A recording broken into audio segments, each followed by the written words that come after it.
അള്ളാഹു നമുക്കിന്ന് നല്ല വാഹനവും നല്ല വീടും നല്ല മക്കളും എല്ലാം അള്ളാഹു നമുക്കിന്ന് നൽകിയിട്ടുണ്ട്.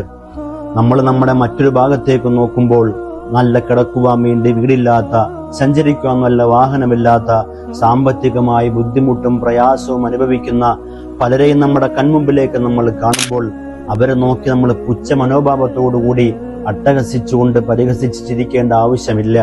കാരണം ഇതൊക്കെ നമുക്ക് നൽകിയത് അള്ളാഹുവാണ്. ജീവിതം എന്നുള്ളതൊരു ചക്രം പോലെയാണ്. നമ്മൾ ഇന്ന് ആ ചക്രത്തിന്റെ മുകളിൽ നിൽക്കുന്നതെങ്കിൽ നാളെ ആ ചക്രം കറങ്ങി നമ്മൾ താഴെ വരും. നമ്മൾ അന്ന് ആരെയാണോ പരിഹസിച്ചത്, ആരെയാണോ നമ്മൾ പുച്ഛിച്ചത്, ആരുടെ മുഖത്ത് നോക്കിയിട്ടാണോ നമ്മൾ ധിക്കാരത്തോടുകൂടി പെരുമാറിയത്, അവരെ നാളെ കറങ്ങി മേളിൽ വരുമ്പോൾ അല്ലാഹു സുബ്ഹാനഹു തആല നമ്മൾ ആരോട് എന്തെല്ലാം കാണിച്ചിട്ടുണ്ടോ അതിന് പകരമായി നമ്മൾ കിടന്ന് ദുഃഖിക്കേണ്ടി വരും.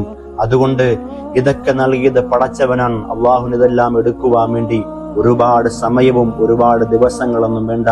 സെക്കൻഡുകൾ കൊണ്ട് നമ്മുടെ ജീവിതത്തെ തകിടം മറിക്കാനുള്ള കഴിവ് അള്ളാഹുവിനുണ്ട്. അതുകൊണ്ട് അള്ളാഹു നൽകിയ കാര്യങ്ങൾ ഓർത്തുകൊണ്ട്, അള്ളാഹു നൽകിയ നിഅമത്തുകളെ ഓർത്തുകൊണ്ട് ഒരിക്കലും അഹങ്കരിക്കേണ്ട കാര്യമില്ല.